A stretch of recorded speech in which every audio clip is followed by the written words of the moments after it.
Just making sure volume works. Just making sure. Test.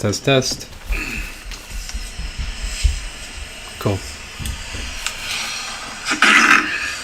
Just making sure.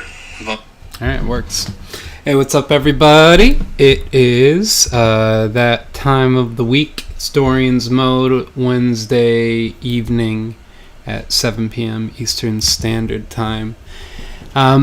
So, Dorian's Mode is basically a weekly Twitch show where I just jam on something for an hour.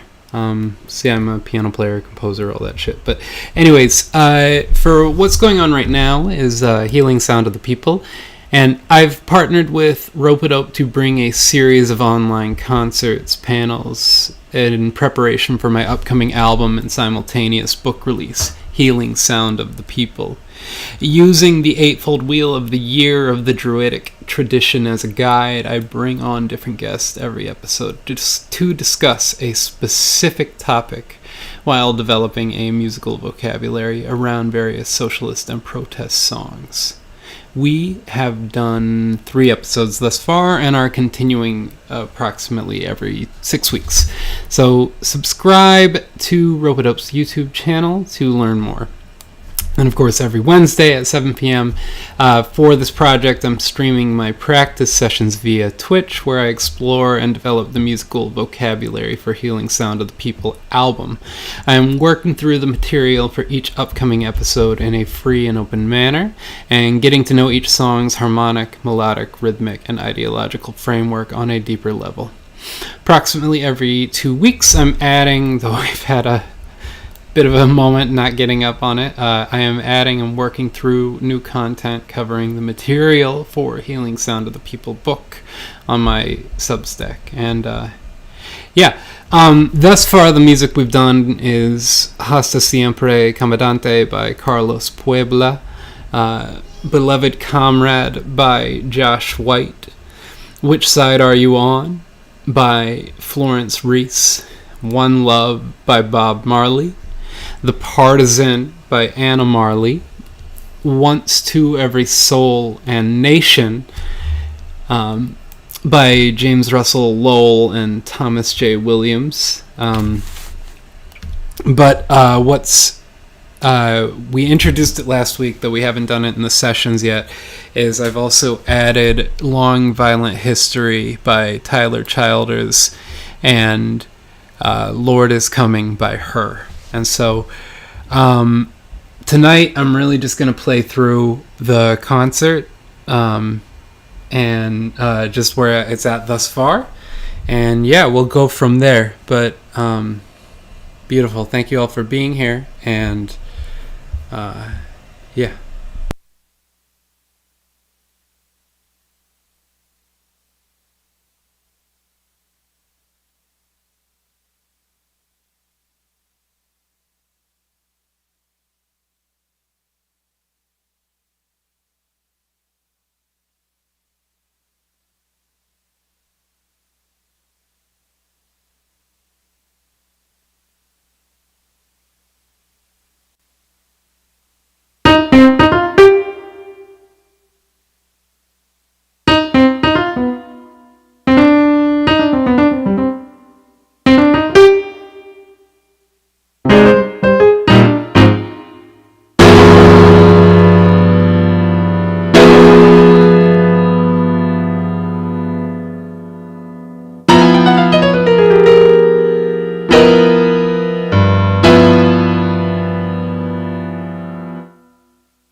my eyes were closed the entire time, so I actually didn't realize that the lights, that it got so dark in here. Yeah, kind of cool.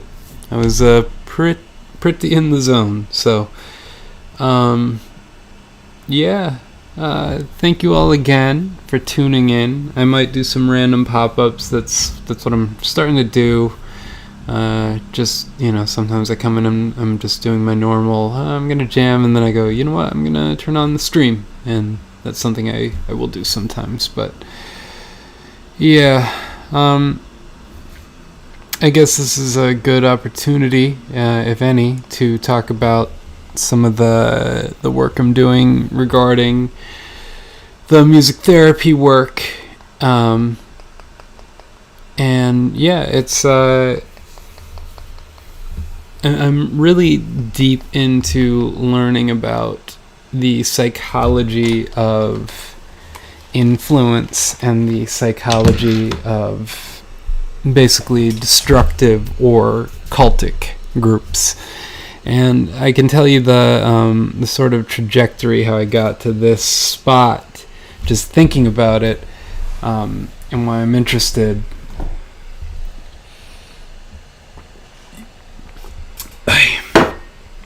But yeah,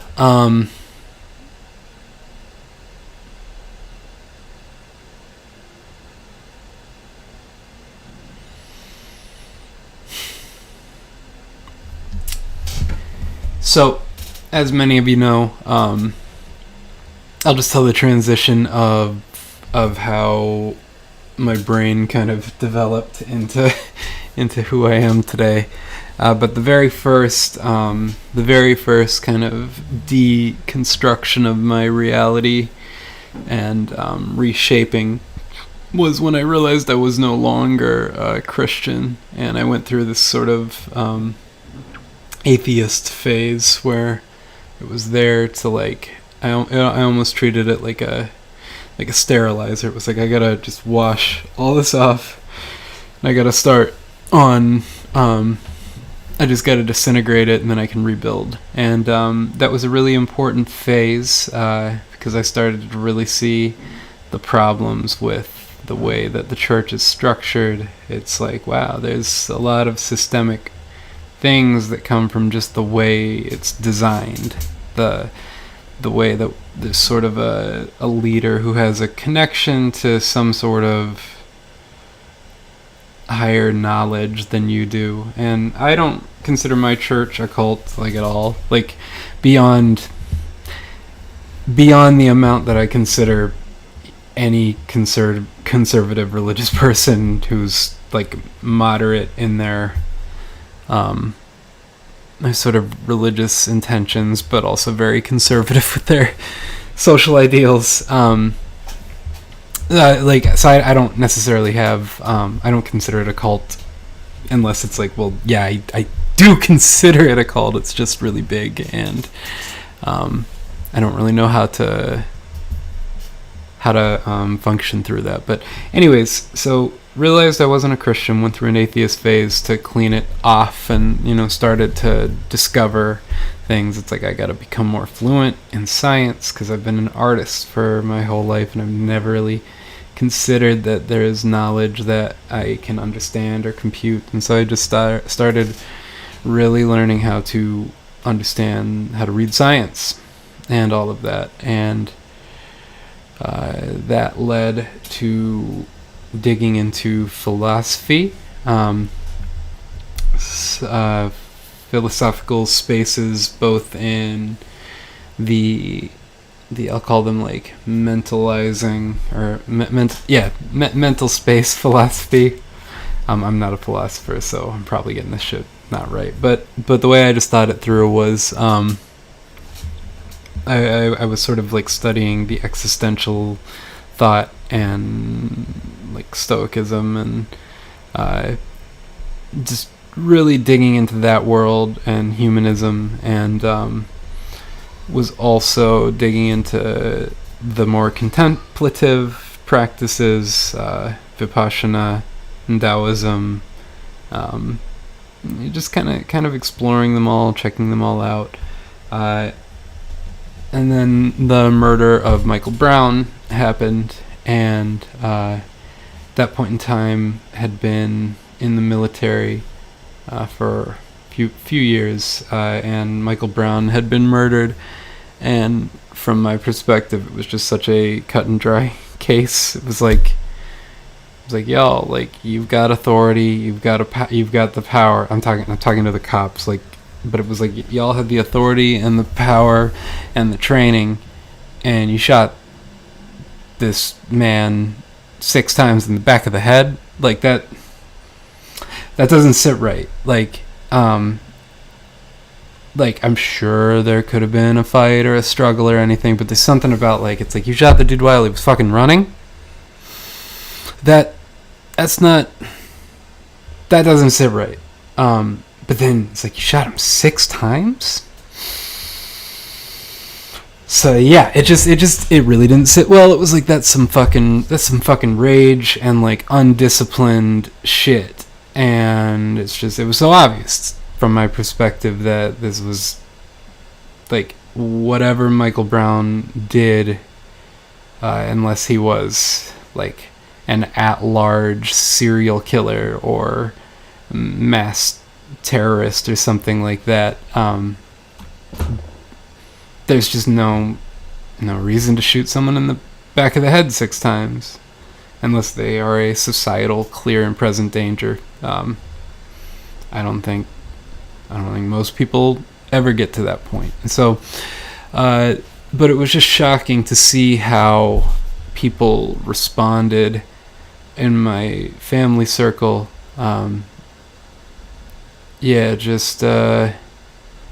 Family circle, community circle, where people were, like, started to do the, like, we back the blue, and just, and I believe, I don't know how long Black Lives Matter had really been a thing, but I know that it had started popping up, and I was, like, just learning about life from a non-white perspective, started digging into a lot more black music, specifically African American or descendants of people who were captured and enslaved and held prisoner here, and then treated like a third-class citizen when they were released from their imprisonment and forced labor. And so I really started to learn more, and also became just different in the approach of how I would communicate with my African American friends. It was like, all right, so I need to know, like, your experience of this situation, and it just kind of grew from there. And I'm trying to summarize a huge story to explain why the fuck I'm digging into cults now. But fast forward, during that was really starting to try to understand political thought, and also in philosophy had started to learn about different schools of thought within political structures, so anarchism, fascism, communism, socialism, capitalism. It was like, I really should start to learn about this, and I just kind of was like, I think I'm a fucking anarchist, holy shit.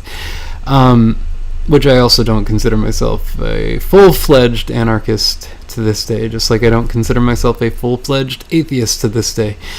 It was the same thing. It was sterilizing my the gunk that had built up from my Republican and military past, that it was just like, I can't see the world in a clear way. I'm seeing it through this filter of where I'm from and how I was raised, and just realizing how wrong I was because of where I lived and who I was around growing up.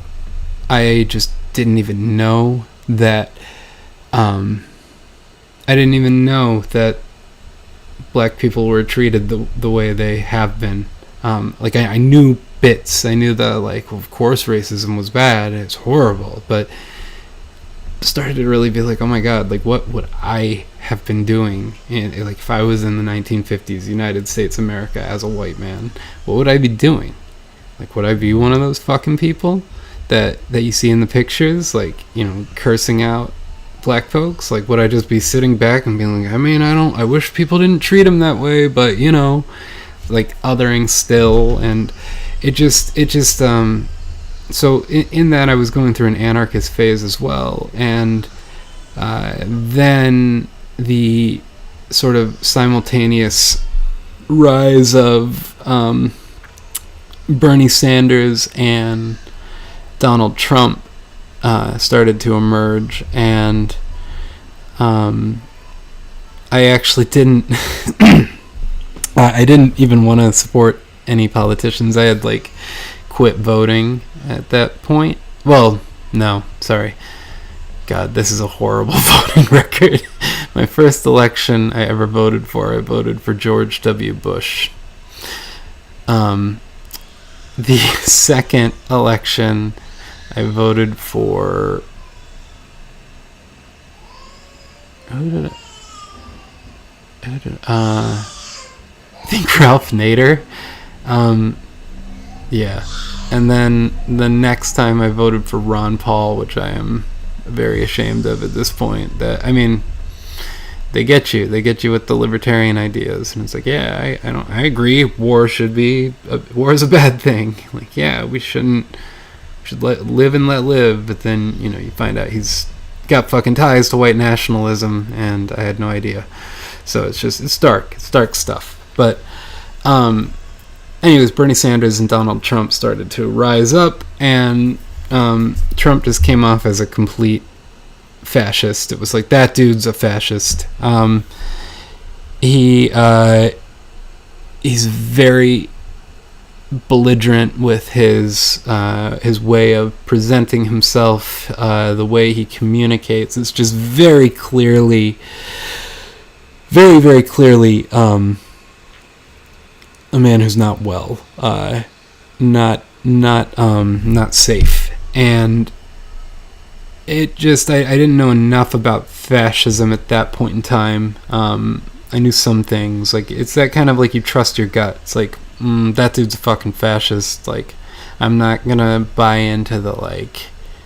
I mean, literally, it was just like, I'm not gonna buy into the whole, he won't be president, he'll never be president. It's like, y'all, he is gaining momentum, and he fucking knows how to get eyes on him.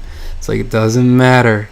It does not matter what you think his electability is, because this dude doesn't give a fuck about the rules the way that everyone else does.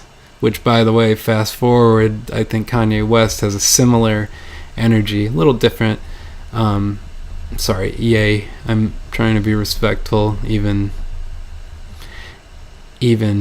when I think the dude's a fucking anti-Semitic piece of shit. But yeah, anyways, what the fuck am I talking about? But yeah, so the Bernie Sanders era got, the whole world got more political. Bernie Sanders, Donald Trump era, and then Trump won.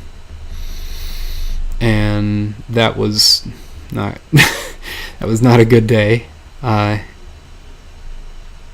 And yeah, I started during the Trump election era, I had like created fake accounts to go into various fascist spaces to learn what they were talking about, because there was just a rise of fascism. I witnessed it in my own fucking family, to be honest.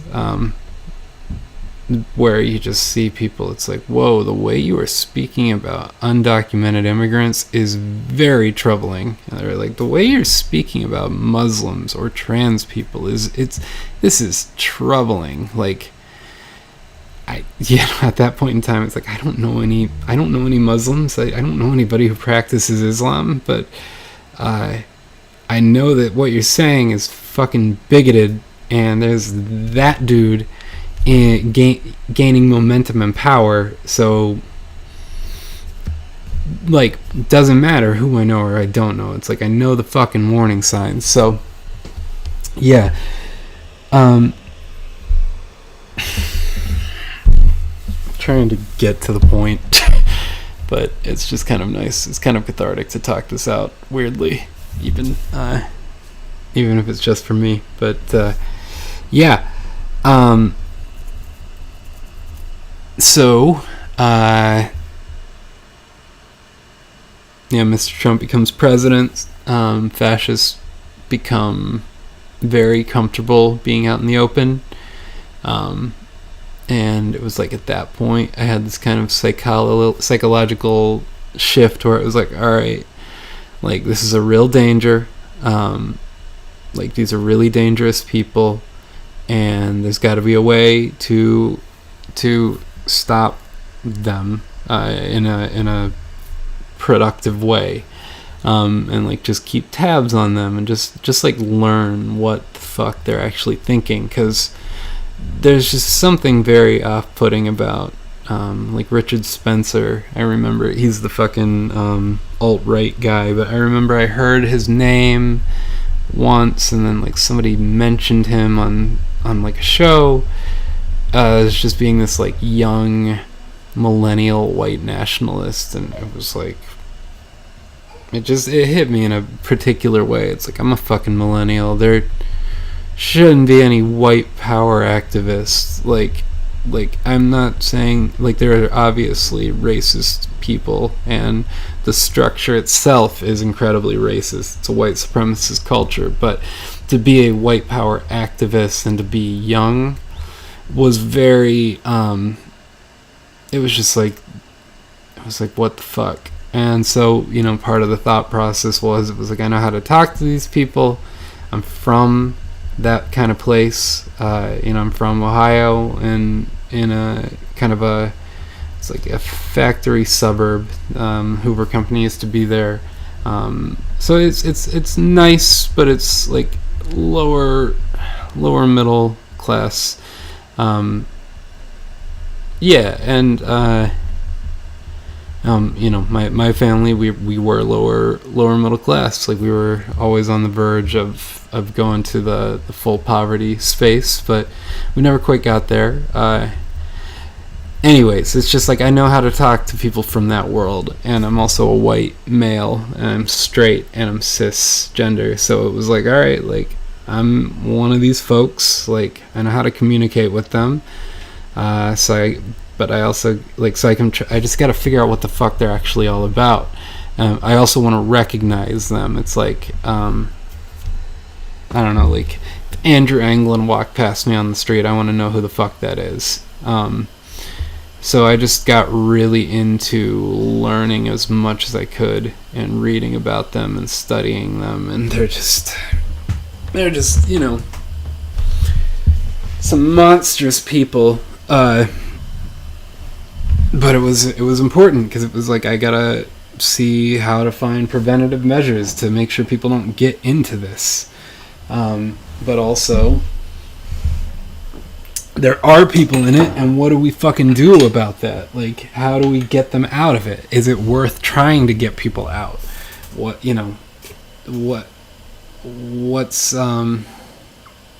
just what do we do? And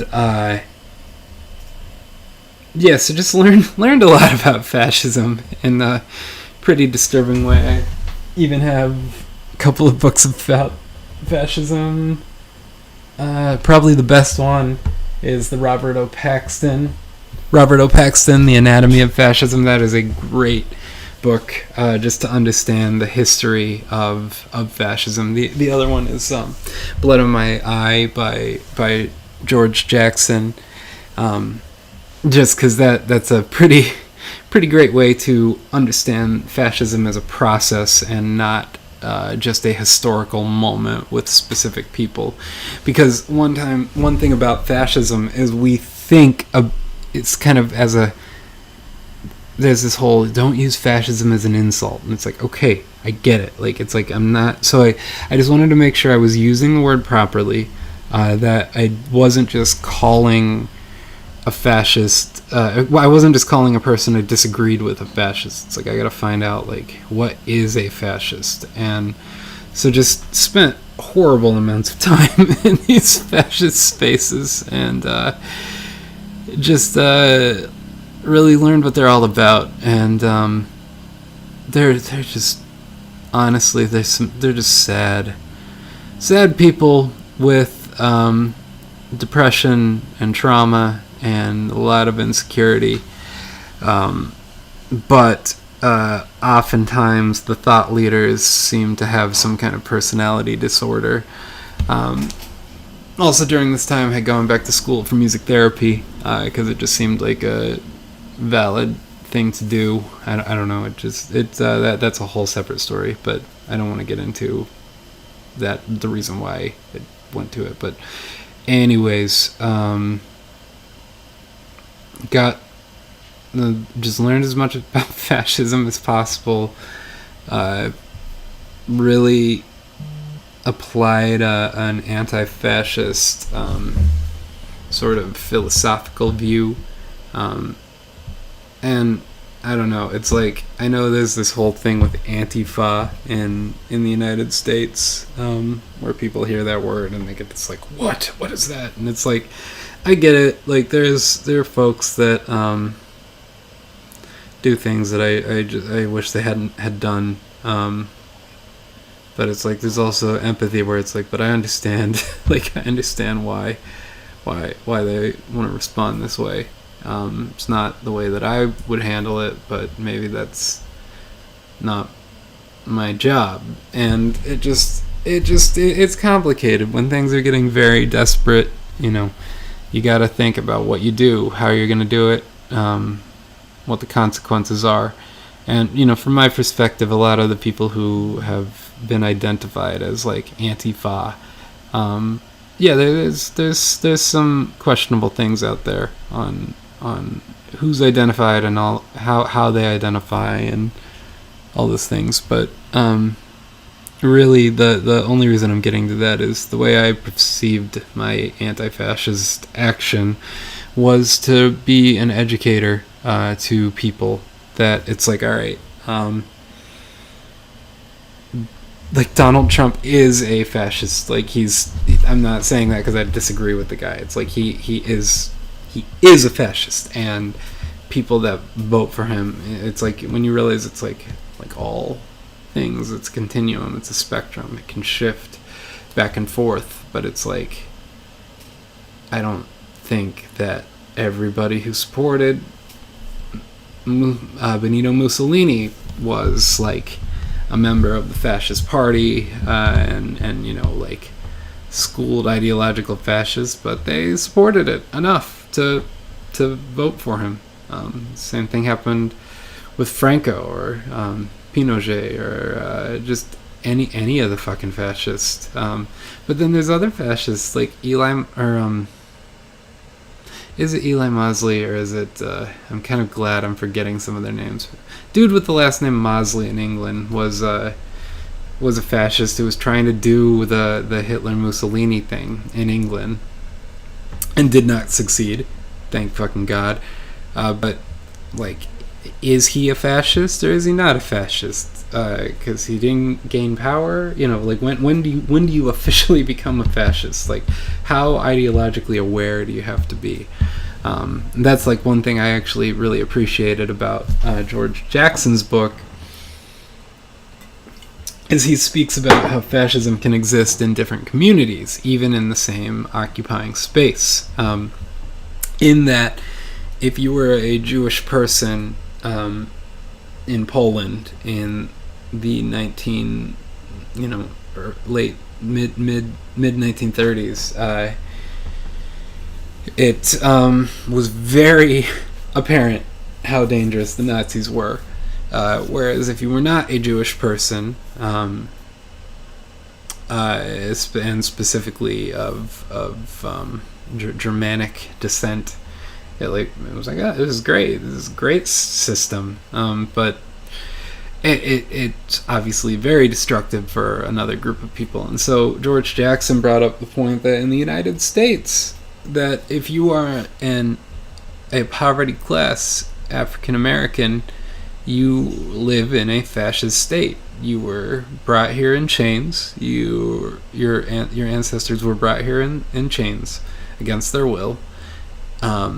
and they were forced to do forced labor and to birth children into slavery. And there was rape, there was just brutality, there was mind warping just of even like the friendly plantation family. I mean, it's like, oh, we would never hurt our property, like, or it's like, oh, we love so and so. It's like that is manipulation on such a dark, dirty level. But and then there's an entire war fought over slavery, and then they're legally freed, and then a terrorist network forms, the KKK, and just terrorize these people who have been just got out of slavery. There's murders, and there's house burnings, and just and so I mean, like, I always think about my friend Propaganda, the hip hop artist, who he like always talks about. It's like, well, I wish black people would get their things together. Like, why don't they start their own businesses? And his response is like, you don't think we haven't thought of that? And brings up just the history of Chicago and Tulsa, how people were, an entire community was making a success economically. They were building things, and it was just destroyed by acts of terror and no law enforcement support, and like no legal support. So like, what the fuck is that about? And it's happened multiple times. It's not like it was just done. And like, this is last century. Like, this wasn't, in the Middle Ages. Like, this was in the century I was born, the 20th century. And I mean, black soldiers fought for the United States and then had no rights. After the rise in terrorism, then there is, the president is supporting Birth of a Nation to be, which is a really horrible film. I mean, it's a horrible film. There's talk about how it's a really technological marvel, and it's like, okay, great. We'll study that. We will study that later. Sure, we'll study the craft later, but we got to talk about how fucking fucked up this is. The president of the United States. Imagine, the rage you would feel if we were watching, like, the Saudi royals just hanging the fuck out with the 9/11 people, like, if they had survived, like, or hanging out with Osama bin Laden, like, just like, he's doing great work, really proud Muslim. Like, that would be fucking dark. Our president was doing that with the Ku Klux Klan. What the fuck message do you think that sends? So, anyways,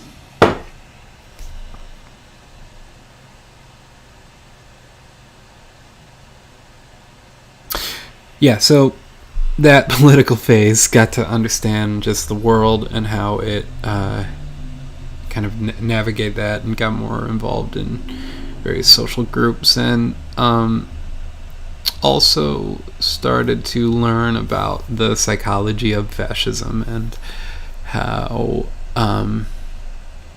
why people fall for ideas, ideology. Why does something seem so obvious to one person and not obvious at all to another?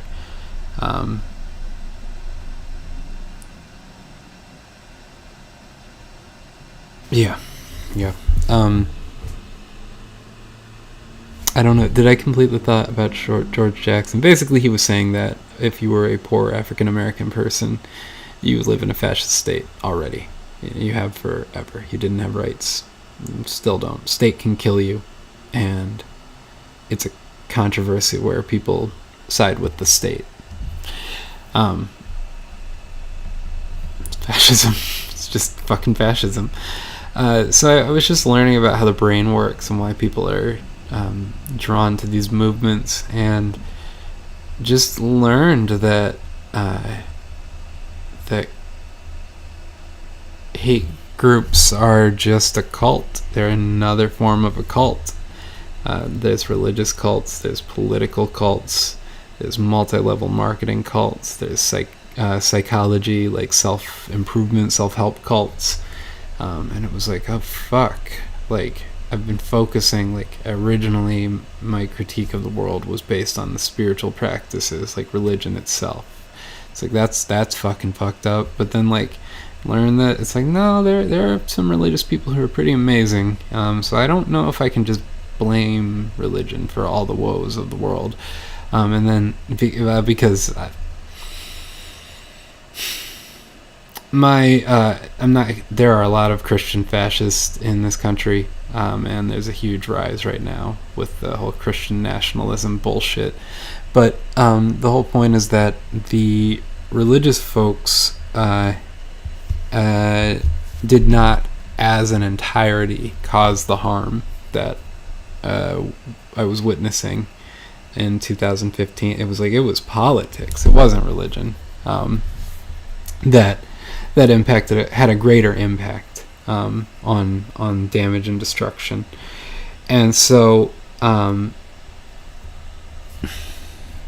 just started to want to understand that structure of things.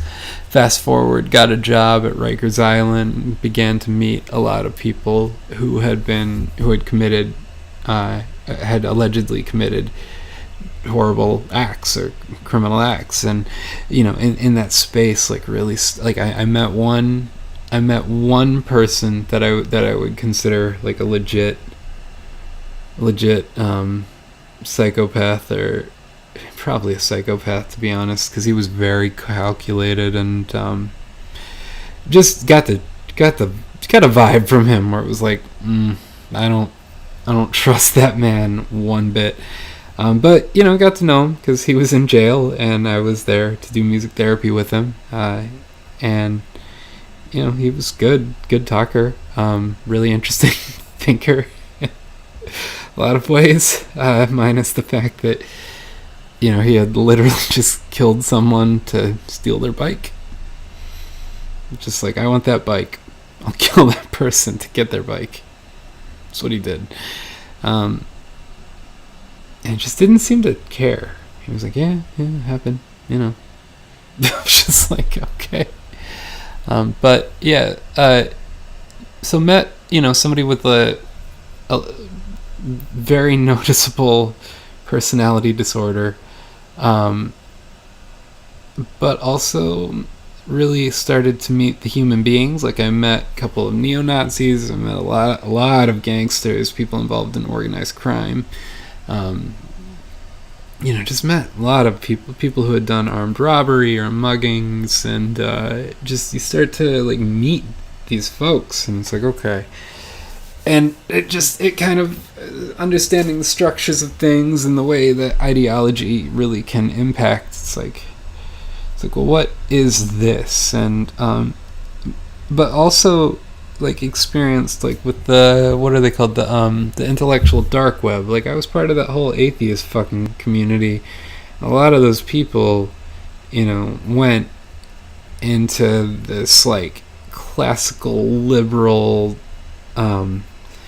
basically like apologists for fascism shit, and you just saw like the rise of like Jordan Peterson and Ben Shapiro and all these fucking people, and which led us to where we're at today with the Matt Walshes and the fucking Michael Knowles pieces of shit.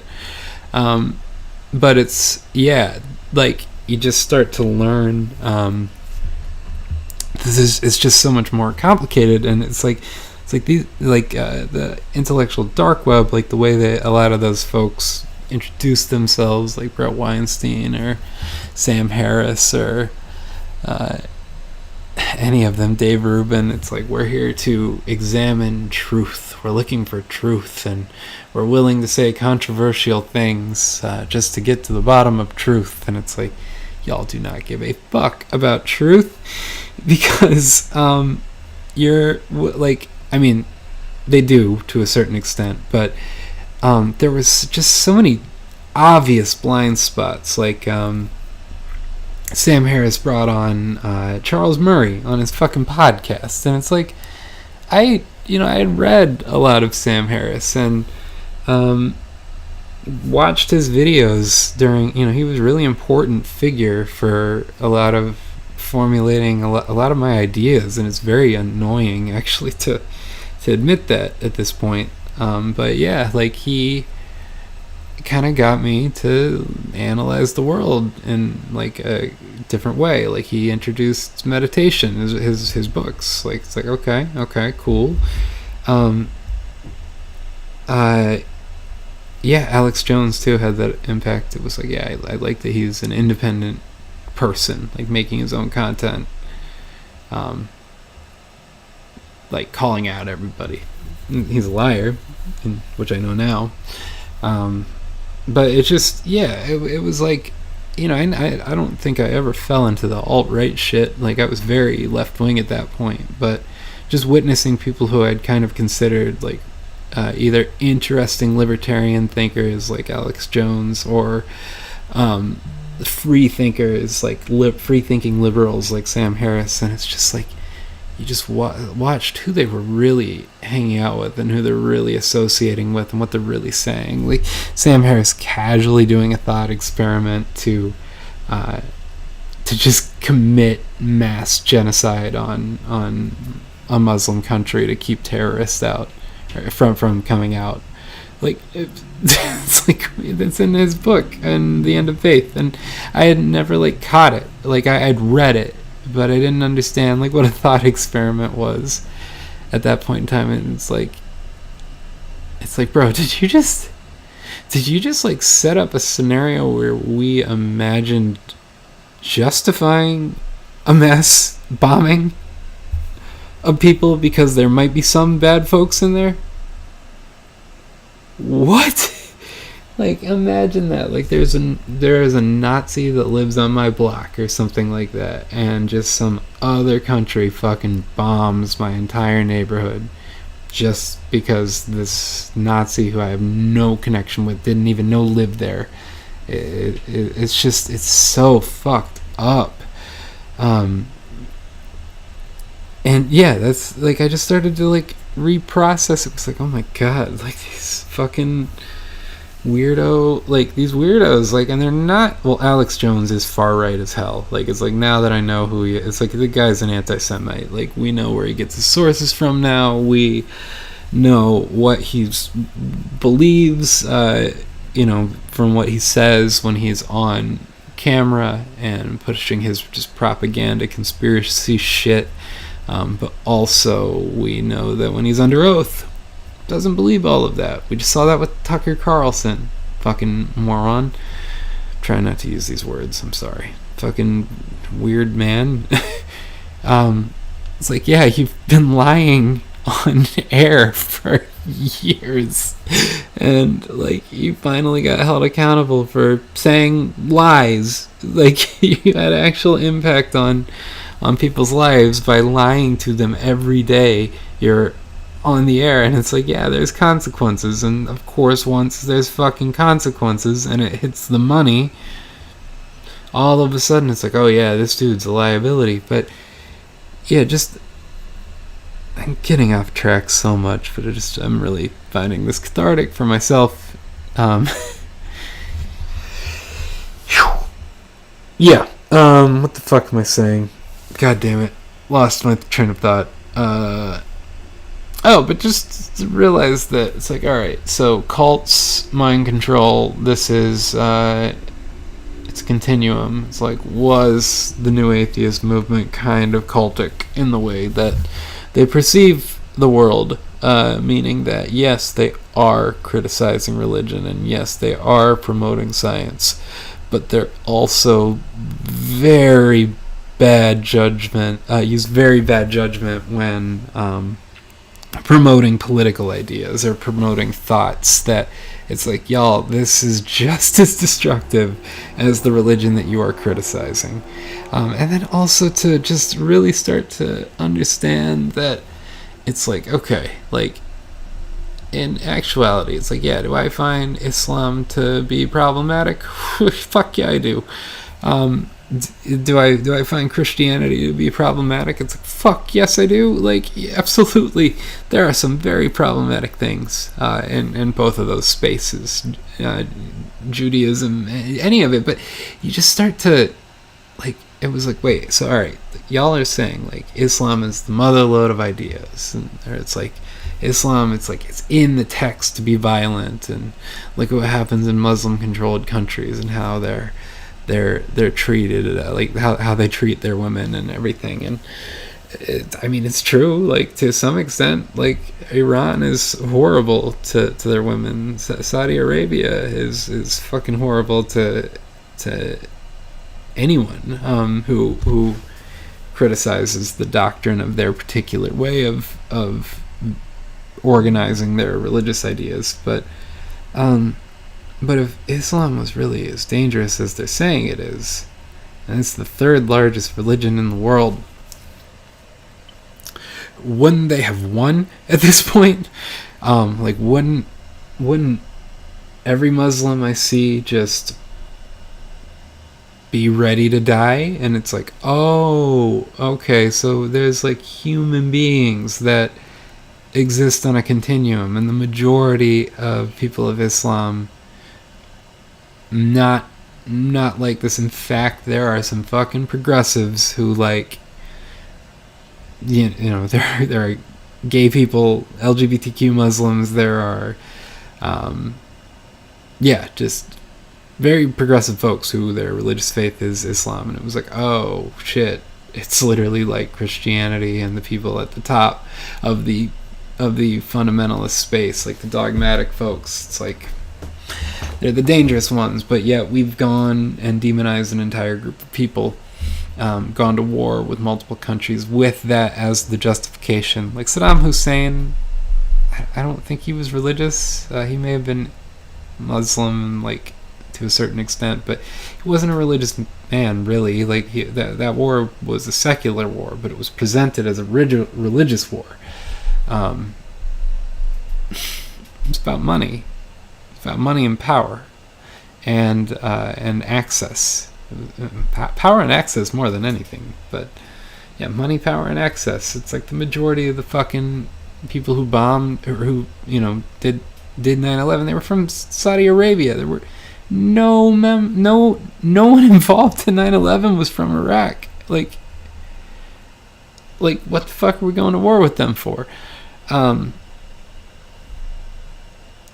yeah, just decided to do a deep dive into cults because of that. It was like, alright, I feel like I'm pretty confident in my understanding of critical thinking and fascism in particular, but hate groups and gangs, like criminal behavior. And it's like, alright, like, where does this come from? Like, how do people get involved with these movements, these spaces that are destructive? Because you don't join a destructive group because you think it's destructive. You join because you think it's a good idea.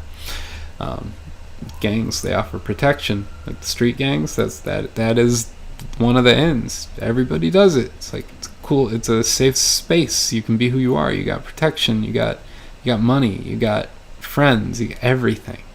You know, all of a sudden your life's better. But you might have to kill someone, you know, or that money could go away real quick. There's a structure that you have to follow by. There's levels of organized, you know, from like a group of two or three people, all the way to a fucking, you know, network of large organizations. I'm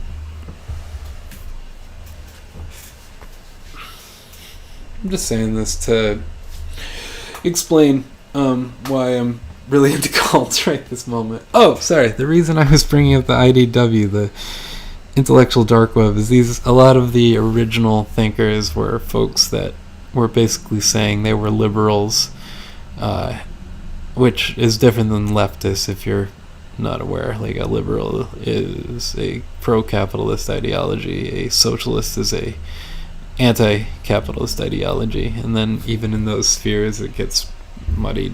Things are just not so cut and dry. It's just we shave away to try to understand things, but there's just so much to get through in the world to just nail it and completely understand it. Yeah, but anyways, I just saw these people who are supposedly liberal thinkers, free idea thinkers, and just putting all this reactionary shit out there. So it's like, alright, fascism isn't just a political thing. Like, how's this work? How can how can you be a fascist and a socialist, or how can you be a fascist and a capitalist? Like, these things don't seem to align necessarily. And then until it was like, well, it's a process. But then it's like, well, what if you're like actually like progressive, like the TERF phenomenon, the trans exclusionary radical feminist, which is a movement that is so disturbing. There's a very disturbed individual who pops up on my wall sometimes on the internet. It's very, very troubling just to see how not mentally well this person is doing whenever trans people come up, because I actually agree with them on a lot of ideas regarding economics and social structure and all of this, but they're full-on bigot when it comes to trans people, making incredibly loaded statements and accusations, but showing no data to support any of the claims this individual's putting up. And it's just like, just having a direct, like, personal connection, and I'm not mentioning who this person is, but just having a direct personal connection with somebody who I thought I was aligned with on values in the political sphere, and then find out that they're a fucking bigot towards another group of people. So it was like, alright, it's not just left and right. Like, there's something else. Like, left and right is part of it. Like, it can guide you in a certain way, but there's like there's another sort of like psychological space that needs to be examined. And I'm not I think the right wing is much more dangerous than the left wing, like, in general, just because the further right you go, it is about social structure, where the further left you go, it is about like smushing things into, like, flattening things. And yeah, I don't trust manufactured social structure. That's how you get kings thinking that like being born into a position where they are very positive that they're a chosen deity, or ordained by some being, but even then, it, like, you know, you look at someone like Elon Musk, it's like he's not royalty in the way that we might consider a king from a different era, but he is a very powerful man, incredibly dangerous, incredibly selfish, and also people, like, often in the libertarian area of the mind thoughts, it's like Elon Musk is actually like a great, like basically supporters in the libertarian world are all about freedom and, like, choice, and like, don't tread on me unless it's a capitalist, and then it's okay. Like, Elon Musk, I'm not saying he's never done work. Like, he's obviously busy. I don't want to pretend that that's not true. Like, he's obviously busy, but dude came from a ridiculous amount of money, and he is a serial liar. I mean, I'm not an engineer, so I can't really explain this well, but just to give kind of a planting of a seed on shit to look up. But yeah, God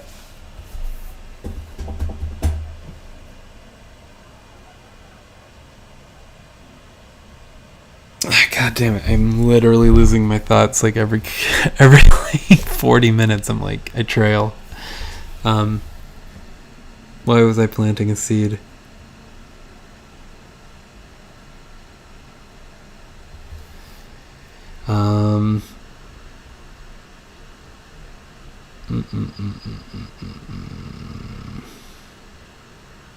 Fuck, what the fuck was I talking about? I lost my train of thought.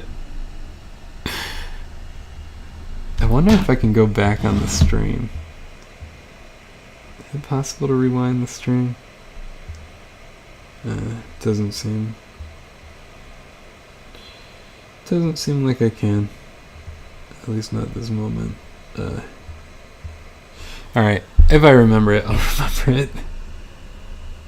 Jesus Christ, Dorian. I'm tired. I have a toddler. It's like... And I'm editing my opera right now and preparing for this album. And dealing with a legal situation with Rikers, so my brain is fried. The fuck am I fucking talking about? I lost it. Cults, undue influence. Oh, capitalist, Elon Musk. Yeah, it's just... I'm not saying he doesn't do work. Like, he does. Like, I'm not saying he's not some kind of intelligent, but he did not work to get where he's at. Oh, no, sorry, this is anecdotal. I'm not an engineer. I've got a couple of friends that are engineers. Like, one is a husband, a friend of mine. He's a forensic, like, technology forensics guy, but he's also a professor of technology down in Kentucky. And he's just, like, very hip on, like, the modern, like, the newest shit that's going on. Like, I was just there in Kentucky, and he like, there was a robot mowing the lawn. It's just like, all right. I've been in a self-driving car with him. He had a test self-driving car, and that was really, really cool. I've got another friend who's from the Army who's an engineer, and he works on cars. Like, basically he designs cars, batteries specifically, car engines, car batteries, and I've talked to a couple of people. Those are just two of them that are engineers, and I asked, it's like, what do y'all think of Elon Musk? And they're like, oh, that dude's a fucking fraud. Like, he is full of shit. And it's like, oh, okay, how so? And it's like, you know how Donald Trump just, like, knows how to, like, lie to his audience? Like, he doesn't, if you can see the lie, it's plain as day. But if you're in his, like, tunnel that he's set up, you just think that he is you just think it's all the truth, and it's just not. Man's a con artist. Yeah, he's fraudulent. Anyways, super light stuff. Come here on Dorian's Mode, where I get exhausted after playing a long set, and then yeah, cool. Well, anyways, I've got some new shit coming out. Follow me on the social media. I believe my link tree is in there, whether it's YouTube or Twitch. But yeah, you can follow me at Dorian_mode.